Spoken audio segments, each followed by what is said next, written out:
免费分享交易知识，热爱并以交易为生。欢迎回到交易生活频道。上一期影片我们讲解了什么是 SNR 支撑与阻力，很多朋友提出了问题，包括我们的会员朋友也在疑惑，到处都能画出 SNR， 该怎么决定哪条有效，哪条无效呢？所以今天我们就来讲能够真正串起支撑阻力 SNR 的重要方法 Storyline， 也就是故事线。它也是我个人认为在众多支撑与阻力衍生的技术方法中相对最有价值的一种分析方法。提到这里要勘误一下，上期影片我把 SND 的英文标注成了 Support and Demand，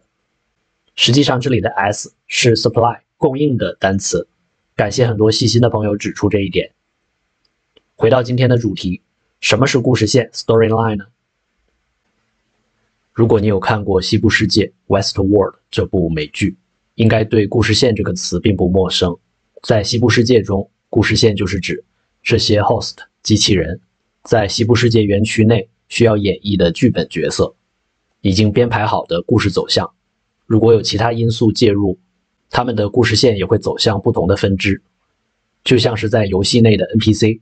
你做了不同的选择，就会开启不同的游戏故事走向。与之类似的，故事线就是关于价格的剧本，当然不是天马行空的设想，而是基于 SNR 已有的和潜在的支撑阻力进行价格的走势编排，就是故事线。在实际分析时，你会疑惑都需要画出什么时间级别下的支撑与阻力，以及如何决定参考哪些支撑阻力，这些都会由故事线来解答。我们先来看看故事线的使用框架。当我们有高时间级别的阻力和高时间级别的支撑，如果价格在某一边拒绝突破，尊重这个阻力或者支撑，我们就在小时间周期里寻找突破，以确认价格趋势，同时找到入场机会，最终做到支撑或者阻力的另外一边。这里价格在高时间级别支撑阻力之间的运行就是故事线。所以我们来梳理一下故事线的基本规则。第一，始终使用高时间框架作为主线，这里的高时间级是指月线、周线、日线这种高时间级。第二，故事线的开始和结束的时间周期要相同，比如你在周线上看到一个阻力，预计价格接下来前往的支撑也必须是周线级的，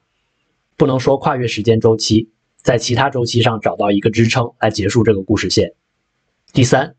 确认突破时可以下降1到2个时间周期进行确认，因为如果在高时间级等待确认，可能这个故事线已经结束了才得到确认，所以可以下降1到2个时间周期，更灵活的寻找入场。最后，遇到路障可以进行加仓或平仓，关于路障我们等下就会讲。先来看看这个实际的例子，这是周线的图表，上方这里一个阳线，一个阴线，收盘后这里就是一个 SNR 的周线阻力，下方这里有一个周线支撑，紧接着有一个周线的 RBS， 阻力转支撑。注意中间这里有一个周线的支撑，但是已经被最新的这根下影线测试过了，所以我们忽略它。基于目前的这个周线图的分析，故事线就是价格如果在上方这里的周线阻力受到阻碍，开始掉头向下，那么它至少会来到最近的这个周线支撑，或者是周线的 RBS。 我们进入第一级的时间周期，刚才是周线，现在就是日线，让价格继续走。可以看到在触及了周线阻力之后，价格掉头并且出现了打破结构之后，我们就入场。止盈放在下方的周线阻力，这里我放在了 RBS 的位置，最终成功止盈。但这样入场似乎有点问题，一个是入场时间有些晚，稍微有点浪费机会，另外就是止损也很宽，风险太大。有没有办法进一步细化入场呢？前面在故事线的规则中我们讲过，可以下降1个或者2个时间级来确认突破。刚才下降了1个时间级别，来到了日线。我们先回到刚才价格走完之前的日线图，然后再下降1个时间级别，来到4小时的周期。这是4小时的图表，让价格继续走。可以看到价格来到了周线阻力的位置，我们画出结构点之后，价格下跌，在4小时这里打破结构，确认了突破，这个突破符合我们原本的从上到下的故事线趋势，就可以入场了。当然，有些时候如果认为下降2个时间级距离原本的周线故事线相隔的有点多，可以多等一次确认，等价格再向下突破一次，像这样再次向下打破结构，然后再入场也是可以的。最终价格顺利来到了我们故事线的目标位置，收获了一笔盈亏比非常不错的交易。这就是一个故事线的完整分析运用。在前面我们提到的规则中说，遇到路障可以加仓或者平仓。那么到底什么是路障呢？路障就是在故事线内部第一级周期上的支撑或阻力。比如在这里，上方是高时间级的阻力，下方是高时间级的支撑。我们预期的故事线是价格会在上方受阻，来到下方的支撑。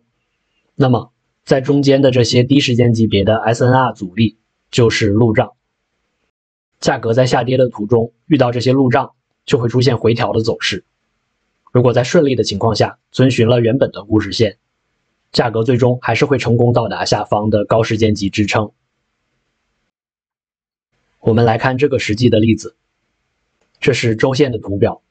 上方我们看到了一个 SNR 阻力，下方一根阳线一根阴线，